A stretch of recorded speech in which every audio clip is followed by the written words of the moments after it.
Assalamualaikum Sobat Football United, ringan amatiran ala gue. Ada kabar dari channelnya Fabrizio Romano yang ingin gue bahas kali ini, yaitu terkait dengan Marcus Rashford yang selama beberapa waktu terakhir ini, beberapa hari terakhir sempat ada rumor kan yang menyebutkan kalau PSG, Paris Saint-Germain ini berminat untuk mendatangkan Marcus Rashford. Kenapa? Karena PSG sendiri juga dalam situasi yang intinya mereka akan kehilangan Kylian Mbappe yang disebutkan tidak lagi akan di Parc des Princes musim depan. Real Madrid sebagai tujuannya. Nah, Marcus Rashford bahkan juga diberitakan beberapa hari sebelumnya ini berapa harga yang diinginkan oleh Manchester United, ya kan. Disebutkan Manchester United akan mempertimbangkan harga berapa? 100 jutaan ya, 70 macam-macam. Dan ini juga sempat disinggung oleh Erik ten Hag di konferensi pers sebelum menghadapi Liverpool. Fabrizio Romano, jurnalis yang sering memberitakan kabar-kabar akurat mengenai kegiatan transfer pemain sepak bola, ini menyebutkan kalau tidak ada pergerakan sebenarnya dari PSG untuk mendekati Marcus Rashford. PSG disebutkan oleh Fabrizio Romano tentu saja memiliki respect ya kepada Marcus Rashford, tapi tidak ada pergerakan lebih lanjut, sehingga ini seperti kayak meredam rumor Marcus Rashford yang diincar oleh Paris Saint-Germain. Marcus Rashford yang dikaitkan dengan Paris Saint-Germain ini bukan kabar baru, karena gue masih ingat ya, kalau nggak salah musim kemarin ketika Kylian Mbappe juga ada gonjang-ganjing tidak jelas masa depannya, Marcus Rashford dikaitkan juga dengan PSG, disebutkan sebagai salah satu calon pemain yang diincar kalau memang Mbappe ini lepas dari Paris. Nah, apa arti dari kabar ini yang disebutkan oleh Fabrizio Romano? Bahwa ya Marcus Rashford besar kemungkinan masih akan stay di Manchester United.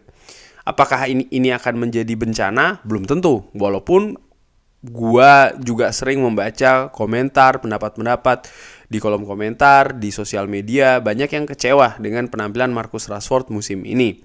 Bahkan tidak sedikit juga yang menginginkan ya supaya Marcus Rashford itu cabutlah dari Manchester United. Hanya saja gue juga harus melihat dari sisi lainnya ya.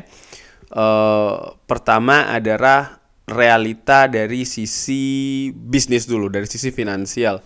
Dimana ketika ada fans yang mengatakan oke, Rashford jual saja, maka di sisi lain juga siapa yang membeli Marcus Rashford? Marcus Rashford kalau gue lihat dari beberapa sumber ya, dari Transfermarkt dulu ini valuasinya ada di 60 juta. Kalau gue lihat dari Flashscore ini ada di 59,6 juta. Berarti ya kurang lebih sekitar 60 juta. Dan ini bukan harga yang sedikit. Bukan tidak mungkin juga Manchester United akan meminta supaya harga itu memang tinggi kalau memang ingin mengambil Marcus Rashford. Itu dari sisi finansial dulu. Artinya ketika memang ingin menjual harus ada yang membeli. Nah, kalau harga dari katakanlah 60 atau 70 juta, klub mana yang sanggup untuk membeli, mengeluarkan uang 60 sampai 70 juta? Lalu kita juga harus melihat berapa gaji dari Marcus Rashford yang musim lalu baru diperpanjang kontraknya oleh Manchester United dan juga dinaikkan gajinya, ya kan? Dari situ menurut gua ya tidak banyak klub yang sanggup dengan biaya transfer tinggi dan juga gaji yang tinggi. Mungkin selain PSG, mungkin Real Madrid, ya kan. Mungkin juga klub di Saudi. Walaupun kalau dari klub Saudi gue nggak yakin Marcus Rashford akan ke sana. Menurut gue sih secara dengan amatiran ya. Kalau seandainya kan harus melihat klub-klub lainnya.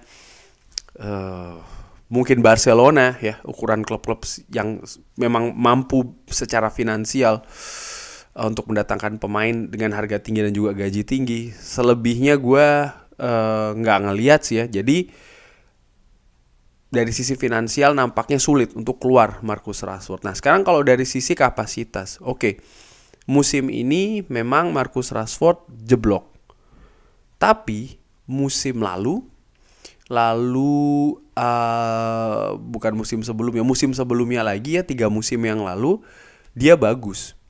Artinya apa? Secara individu sebenarnya dia punya kemampuan yang oke. Hanya saja kenapa kok naik turun, kenapa kok tidak konsisten? Nah, ini yang harus dicari sebabnya apa, masalahnya di mana, dan harus dicarikan solusinya.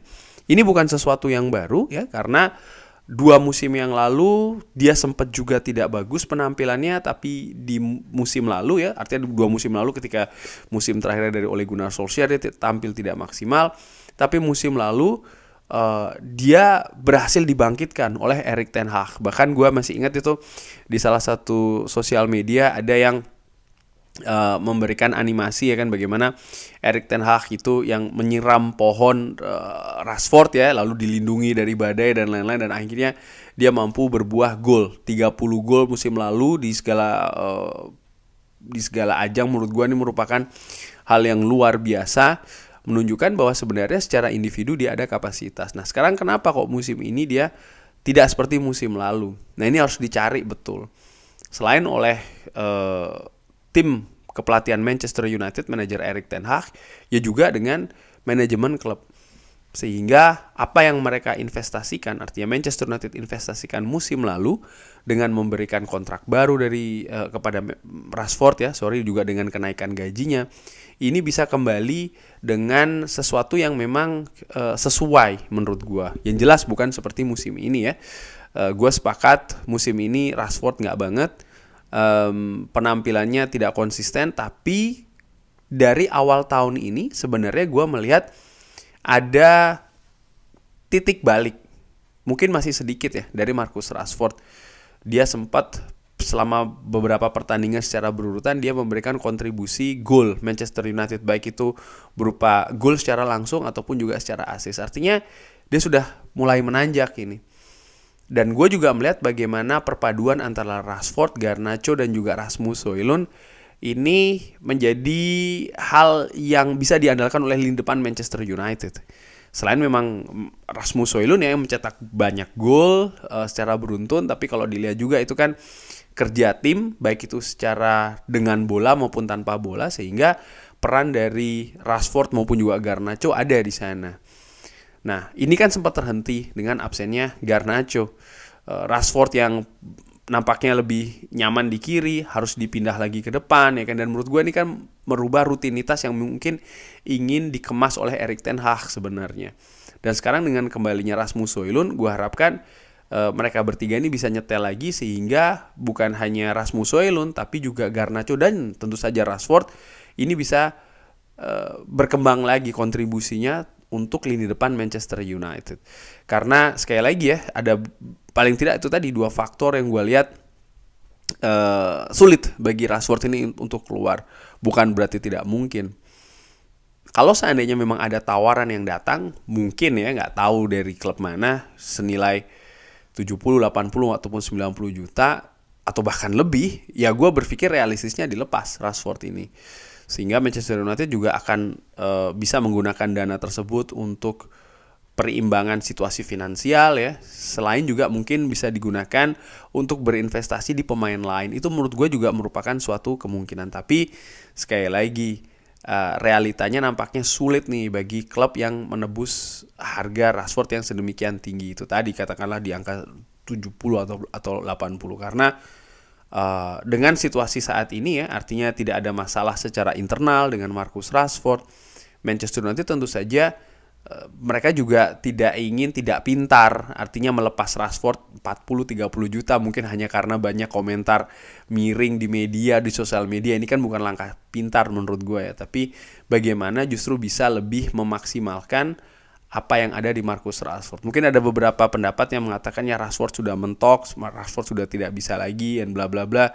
Gua sih tidak memegang pendapat seperti itu ya, karena dari sisi usia dia masih belum di angka 30 apalagi 30 lebih.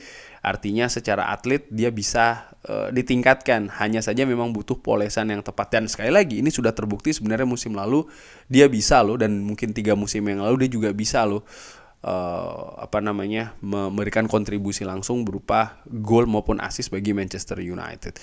Kurang lebih demikian ngobrol ringan terkait dengan Marcus Rashford ya. Mungkin ada pendapat yang berbeda, nggak masalah, silahkan drop di kolom komen. Terima kasih sudah menyaksikan.